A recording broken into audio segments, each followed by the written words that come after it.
සුබ දවසක් යාළුවනේ. අද මම channel එකට ආවේ අලුත් පාඩමක් අරගෙන. අද මම Java වල inner classes ගැන ඔයගලන්ට කියලා දෙන්නම්. Java වල inner classes කියන්නේ මොකක්ද? inner class එකක් කියන්නේ class එකක් ඇතුලේ තියෙන තවත් member කෙනෙක් හැටියට ඉන්න class එකක්. මේ වගේ inner classes ಜಾති හතරක් තියෙනවා.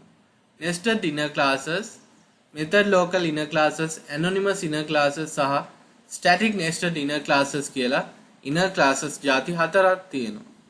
අපි දැන් බලමු එකින් එක පිළිවෙලට බලමු. හරි, අපි මුලින්ම nested inner classes ගැන කතා කරමු. nested inner classes can access any private instance variable of an outer class. ඒ කියන්නේ nested class එකකින් ඕනෑම private instance එකක් variable එකක් outer class එකකින් access කරන්න පුළුවන් බව. ඊට පස්සේ other instance variable, like any other instance variable, we can have access modifier, private, protected, public and default modifier.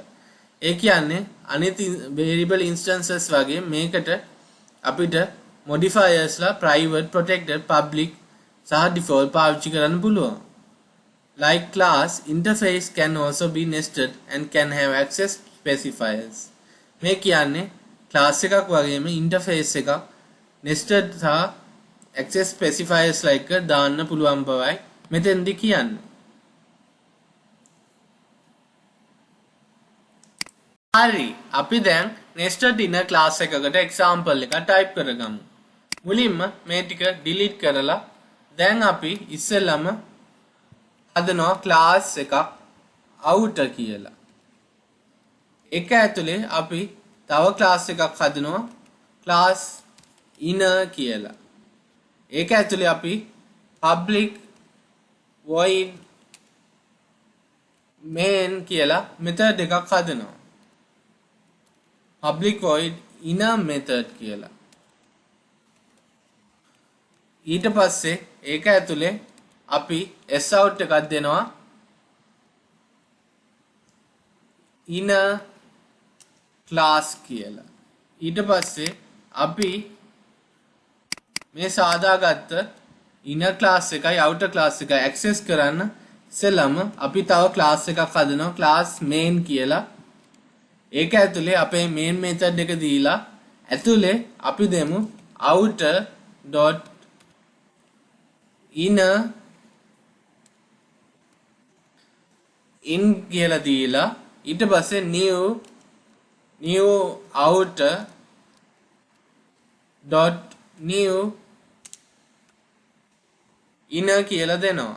ඊට පස්සේ අපි in dot inner method කියලා අපේ inner class එකේ method එක inner method එක instantiate කරගන්නවා.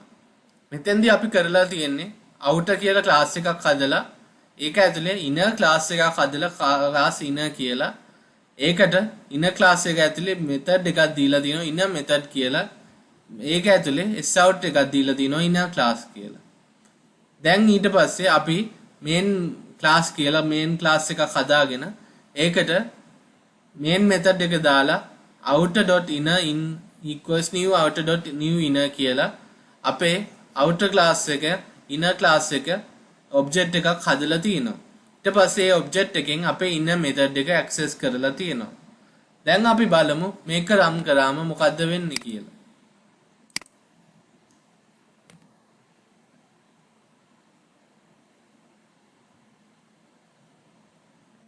හරි, අපිට inner class කියලා print වුණා. ඒ කියන්නේ අපේ inner class එක හරියටම වැඩ කරනවා.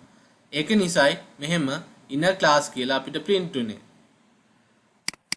අපිට පුළුවන් inner class එක ඇතුලේ තවත් sout දාන්න. අපි දෙමු sout inner class example 2 කියලා. දැන් මේක run කරලා අපි බලමු output එක. හරි, අපිට inner class සහ inner class example 2 කියලා print වුණා. ඒ කියන්නේ අපේ inner class එක වැඩ. ඒක නිසායි මෙහෙම print වුනේ. හරි, අපි දැන් outer class එක ඇතුලේ method එකක් හදමු public public void outer method කියලා. ඒක ඇතුලේ අපි sout එකක් දෙමු. sout එකක් දෙමු outer class කියලා. හරි. අපි දැනට මේ class main එක අයින් කරලා inner class එක ඇතුලේ දෙන්න බලමු main method එක. ඒකට අපි psvm type කරලා main method එක දීලා ඇතුලේ sout එකක් දෙමු inner class කියලා. දැන් අපි මේක run කරලා බලමු run වෙනවද කියලා.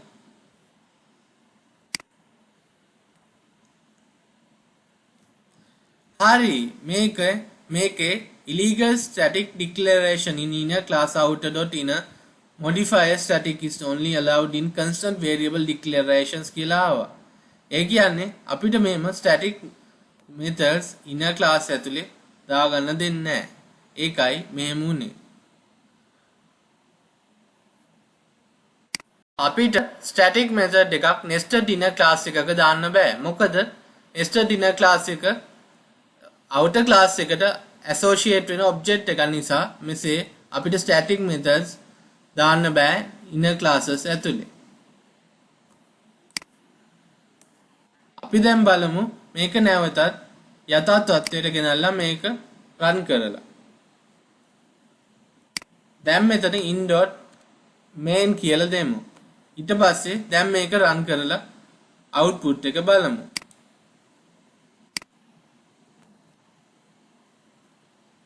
අපිට පෙර පරිදිම inner class කියලා output එක ආවා. ඒ කියන්නේ අපේ inner class එකේ inner method එක main method එක access වුණ නිසා මෙසේ print උනේ. හරි අපි දැන් බලමු outer class එකේ outer method එක access කරන ආකාරය. ඒකට outer o කියලා new outer කියලා දීලා වෙනද හදන object එකක් වගේ o.outer method කියලා දෙන්නයි තියෙන්නේ. දැන් මේක අපි access කරලා run කරලා බලමු. අපිට inner class සහ outer class කියලා දෙකම හරියටම print වුණා. ඒ කියන්නේ අපේ outer class එක සහ inner class එක වැඩ. අපිට අපේ inner class එකේ static විදියට methods නොදී සාමාන්‍ය විදියට public void methods දෙන්න පුළුවන්. මම සිතනවා ඕගොල්ලන්ට nested inner classes ගැන යම්කිසි දැනුමක් ලැබෙන්නට ඇතයි මම සිතනවා. හරි අපි දැන් අපේ පාඩමේ ඊළඟ පියවරට ගමන් කරමු. හරි අපි දැන් ඊළඟ පාඩම වන method local inner classes වලට යමු. inner class එකක් outer class එකක method එකක් ඇතුලේ declare කරන්න පුළුවන්. ඒකට තමයි method local inner class එකක් කියලා කියන්නේ. අපි දැන් මේකට උදාහරණයක් බලමු. අපි class එකක් හදමු class outer කියලා. ඒක ඇතුලේ public void test කියලා method එකක් දෙමු. ඒක ඇතුලේ අපි sout එකක් දෙමු. outer class test කියලා. ඊට පස්සේ අපි මේ method එක ඇතුලේ test method එක ඇතුලේ class එකක් හදමු. class inner කියලා දීලා ඒක ඇතුලේ අපි method එකක් දෙමු. public void test2 කියලා.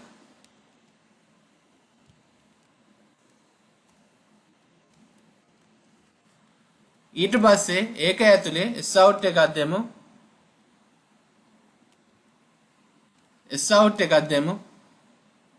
method local inner class කියලා. දැන් අපි මේක අපේ test method එක ඇතුලේ instantiate කරමු object එකක් හදලා. අපි inner I equals new inner කියලා දීලා i.test2 එක access කරමු. ඊට පස්සේ අපි තවත් ක්ලාස් එකක් හදමු ක්ලාස් main කියලා. ඒක ඇතුලේ අපි main method එක දෙමු. ඊට පස්සේ ඒක ඇතුලේ outer o equals new outer කියලා අපේ outer class එක access කරමු object එකක් විදියට. ඊට පස්සේ o dot test කියන method එක අපි දෙමු. දැන් මේක run කරලා අපේ output එක බලමු. මොකක් වෙන්න පුළුවන්ද output එක. මේ method local inner class එකෙන් ලැබෙන output එක අපි දැන් බලමු.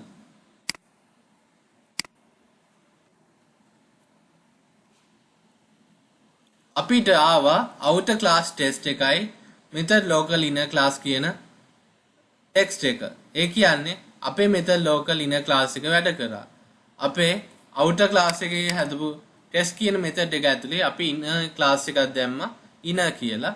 ඒක ඇතුලේ test2 කියලා method එකක් දාලා ඒකෙන් method local inner class කියලා print කරා. ඊට පස්සේ test method එක ඇතුලේ inner I equals new inner කියලා inner class එකේ object එකක් හදලා ඒකෙන් test2 කියන method එක inner class එකේ method එක call කරා. ඒකයි මෙතෙන්දි සිද්ධ වුනේ. හරි අපි දැන් අපේ outer class එක ඇතුලේ int x කියලා variable එකක් හදමු. ඒක 89 වලට සමාන කරලා ඒක inner class එකේ test2 එකෙන් access කරන්න බලමු.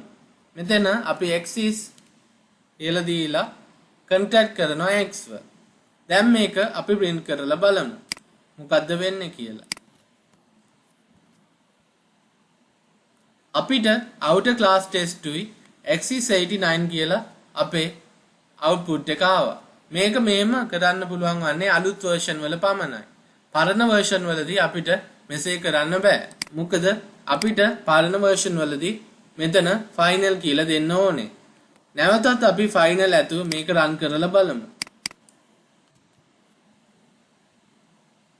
දැන් පෙරසේම outer class test සහ x is 89 කියලා අපිට print වුණා. ඒ කියන්නේ අලුත් version එකේ මේ විදිහට print වෙන එකයි මෙතෙන්දි සිද්ධ වෙන්නේ. පරණ version එකක් නම් Java පරණ version එකක් නම් ඕගොල්ලන්ට final දෙන්න වෙනවා මෙතෙන්දි. මම හිතනවා ඕගොල්ලන්ට method local inner classes ගැන යම්කිසි දැනුමක් මේ වීඩියෝ එකෙන් ලැබෙන්නට ඇතයි මම හිතනවා. හරි. අපි දැන් ඊළඟ පාඩමට යමු. ඊළඟ පාඩමට යන්නට පෙර method local inner classes ගැන තව දෙයක් බලමු. method local inner classes mark කරන්න බෑ private, protected, transient or static විදියට. ඒ වුණාට abstract සහ final විදියට ඒවා mark කරන්න පුළුවන්. ඒ දෙක එකට නෙමෙයි දෙක වෙන වෙනම තමයි mark කරන්න පුළුවන් final සහ abstract වශයෙන්. හරි. අපි දැන් ඊළඟ පාඩමට යමු.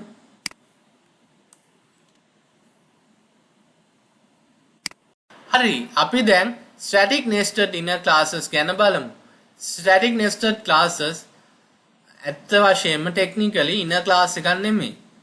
ඒවා outer class එකක static members ලා වගේ තමයි තියෙන්නේ. අපි දැන් මේකට උදාහරණයක් බලමු. අපි හදමු class outer කියලා එකක්. ඒක ඇතුලේ අපි දෙමු private static void outer method කියලා. ඊට පස්සේ ඒක ඇතුලේ sout එකක් දෙමු.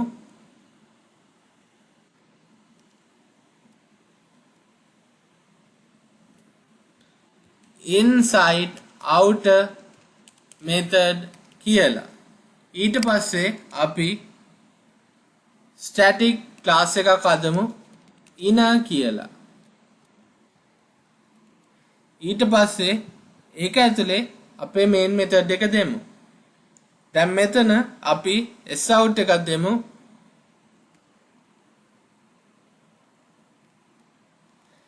inside inner class method කියලා. ඊට පස්සේ අපි outer method එක access කරමු. මේ විදිහට අපි දැන් static nested inner class එකක් හදාගත්තා. දැන් මේකේ output එක අපි බලමු.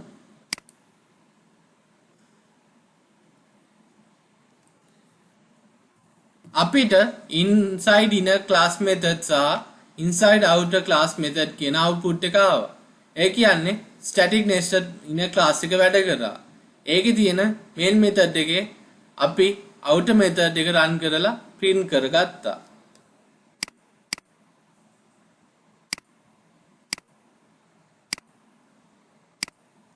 දැන් අපි මෙතන outer class එකක් හදලා ඒක ඇතුලේ private static method එකක් හැදුවා void method එක outer method කියලා. ඒක ඇතුලේ sout එකක් දුන්නා inside outer method කියලා. ඊට පස්සේ අපි static class එකක් හැදුවා inner කියලා. ඒක ඇතුලේ main method එක දීලා sout එක print කරා inside inner class method කියලා.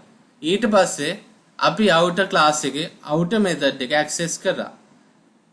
එසේයි තමයි මේ විදිහට වැඩේ කරේ අපි. static nested classes කියන්නේ මේ වගේ උදාහරණයකට අපිට outer class එකක හදන static classes තමයි static nested inner classes වශයෙන් පිළිගන්න පුළුවන්. මේවා static members ලා වගේ outer class එකට. ඇත්ත වශයෙන්ම technically මේවා inner classes නෙමෙයි. ඒ වුණාට මේකට static nested inner classes කියලා අපි කියනවා. මම හිතනවා ඔයගලන්ට static nested inner classes ගැන යම් කිසි දැනුමක් ලැබෙන්නට ඇතයි මම හිතනවා. අපි දැන් ඊළඟ පාඩමට යමු. හරි, අපි දැන් anonymous inner classes ගැන කතා කරමු. Anonymous inner classes are declared without any name and all. They are created in two ways.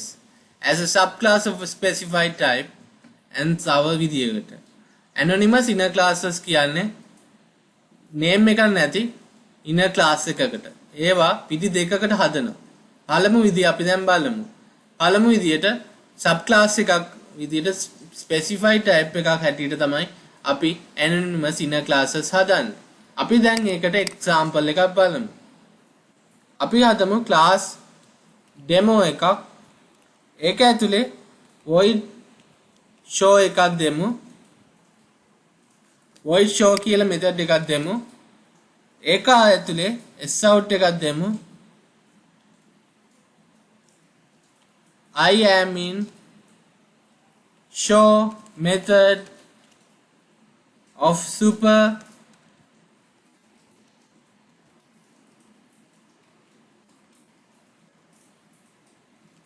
super class කියලා. ඊට පස්සේ අපි our class එකක් හදමු. class flavor demo කියලා. ඊට පස්සේ ඒක ඇතුලේ අපි static demo කියලා දීලා demo d කියලා දීලා new demo කියලා දෙමු. ඊට පස්සේ අපි void show එක override කරගමු. දැන් අපි sout එකක් දෙමු මේක ඇතුලේ. I am in flavor demo class කියලා. ඊට පස්සේ අපි මේ class flavor demo එක ඇතුලේ main method එක දෙමු. ඊට පස්සේ අපි d.show කියන method එක call කරමු. දැන් අපි මේක run කරලා බලමු මොකක්ද output එක කියලා.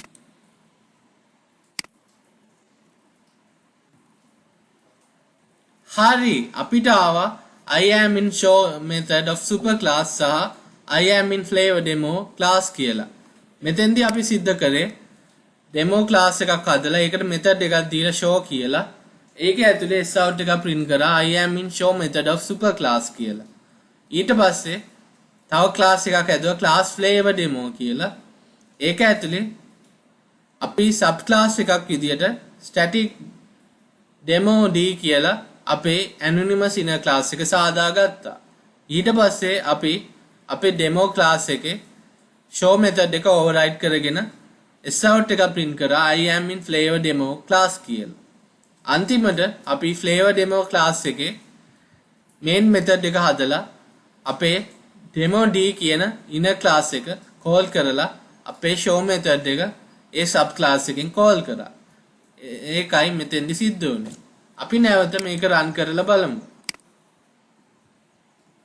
දැන් අපිට ආවා I am in show method of super class කියලා සහ I am in flavor demo class කියලා. ඒ කියන්නේ දැන් අපේ වැඩේ සාර්ථකයි. අපිට sub class එකක් හැටියට specified type එකකින් අපේ inner class එක වෙන class එකක sub class එකක් විදියට හදාගන්න පුළුවන්. ඒක තමයි පළවෙනිම විදිය. හරි, අපි දැන් anonymous inner classes ගැන යම්කිසි දෙයක් ඉගෙන ගත්තා. දැන් බලමු anonymous inner classes declare කරන දෙවැනි විදිය. අපිට anonymous inner class එකක් interface එකක implementer කෙනෙක් විදියට පාවිච්චි කරන්න පුළුවන්. ඒක තමයි දෙවැනි විදිය. දැන් අපි මේකට example එකක් බලමු. ඉස්සෙල්ලම අපි interface එකක් හදමු hello කියලා. ඒක ඇතුලේ අපි void show කියලා method එකක් දෙමු. ඊට පස්සේ අපි class එකක් හදමු flavor කියලා. ඒක ඇතුලේ static hello කියලා අපේ interface එක call කරලා ඒක h කියලා දීලා අපි new hello කියලා දෙමු. දැන් අපේ flavor class එක ඇතුලේ අපේ static hello කියන interface එකකින් හදාගත්ත inner class එක declare වුණා. දැන් අපි මේක close කරලා semicolon එකකින් show method එක ඇතුලේ අපි sout එකක් දෙමු. sout එකක් දෙමු.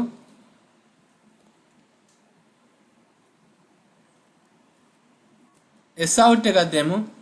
I am an anonymous class කියලා. ඊට පස්සේ අපි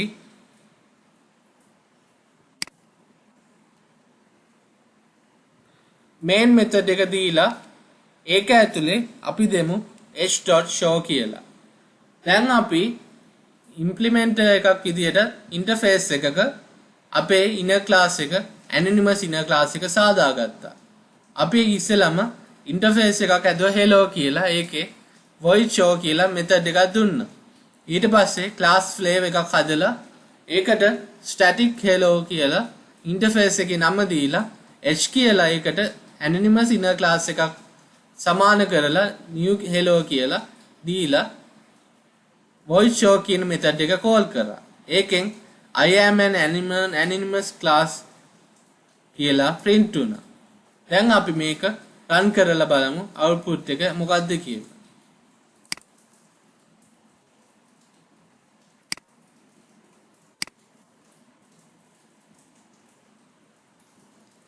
හරි, අපිට ආවා I am an anonymous class කියලා print වුණා.